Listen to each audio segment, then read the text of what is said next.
Israeli सेना ने Hamas को अपने जाल में फंसाकर निशाना बनाया है। हमास को जाल में फंसाने के लिए इजरायली सेना की तरफ से पहले जानकारी दी गई थी कि गाजा में जमीन पर हमला किया जाएगा ताकि हमास अपने लड़ाकों को अंडरग्राउंड टनल में भेज दे। इस तरह उन पर एक साथ हमला करके भारी नुकसान पहुंचाने के लिए जाल बिछाया गया था। इस हमले से हमास को कितना नुकसान हुआ है ये अभी तक साफ नहीं है, लेकिन बड़ी संख्या में उसके लड़ाकों के सुरंगों के अंदर दब जाने की खबर है। इजराइल के लिए ये सुरंगें लंबे समय से आफत बनी हुई थी। हथियारों से लेकर लड़ाकों तक को छिपाने वाली हमास की ये सुरंगें अपने आप में काफी हैरान कर देने वाली हैं।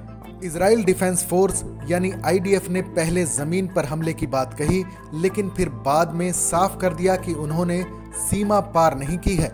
इसे हमास को जाल में फंसाने की योजना के तौर पर देखा जा रहा है।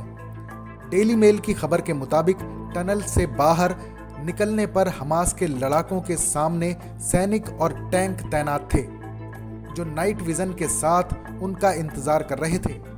उनके ऊपर जमीनी और हवाई हमले किए गए। स्नाइपर और मिसाइल यूनिट्स को भी तैनात किया गया।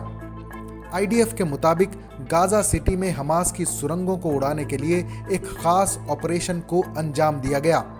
इस ऑपरेशन को द मेट्रो नाम दिया गया, क्योंकि इन सुरंगों को मेट्रो कहा जाता है। हालांकि इजराइल या हमास में से किसी ने अभी इस नेटवर्क को हुए नुकसान के बारे में जानकारी नहीं दी है, लेकिन इजराइल नेशनल न्यूज के मुताबिक IDF ने टनल लड़ाकों के ऊपर ही ढा दिया है, जिससे बड़ी संख्या में हमास के सदस्यों के दबे होने की संभावना है।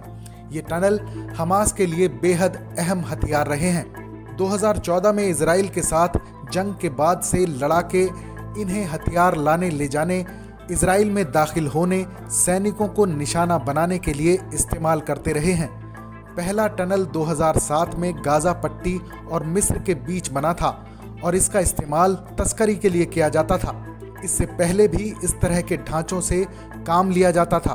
बाद में इन्हें इजराइल के खिलाफ इस्तेमाल किया जाने लगा। इन्हीं सुरंगों से होकर हमास ने 2006 में इजरायली सैनिक जिलाद शालित का अपहरण किया था और 5 साल तक बंदी बनाकर रखा था।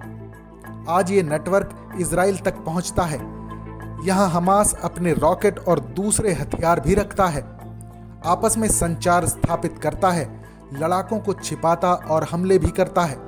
इजराइल इन सुरंगों को खत्म करने की कोशिश लंबे समय से करता रहा है, लेकिन कामयाबी नहीं मिली। दरअसल जमीन के ऊपर से इन सुरंगों का पता लगाना काफी मुश्किल है। इनकी छत कंक्रीट से बनी है। अनुमान है कि इन्हें बनाने में 3 से 9 करोड़ डॉलर की लागत आई थी। इनका इस्तेमाल हमास के अलावा फिलिस्तीन में इस्लामिक जिहाद मूवमेंट भी करता है। रिपोर्ट के मुताबिक इस हमले के जवाब में हमास ने गाजा से 220 रॉकेट दागे और हिजबुल्लाह के नियंत्रण वाले लेबनान से 3 रॉकेट दागे गए। हालांकि इनमें से कोई रॉकेट निशाने पर नहीं लगा। IDF ने गाजा सिटी में अंडरग्राउंड रॉकेट ठिकानों और हमास के वॉच टावर्स को भी निशाना बनाया है। खबर है कि अभी तक 119 फिलिस्तीनी और 9 इजरायली मारे जा चुके हैं। साथ ही फिलिस्तीन में करीब 950 लोग घायल हुए हैं। दोनों तरफ से लगातार हमले जारी हैं और कोई भी पीछे हटने को तैयार नहीं है। इस खबर पर अपनी राय जरूर बताएं। देश और दुनिया की तमाम बड़ी खबरों के लिए देखते रहें TV9 भारतवर्ष डिजिटल।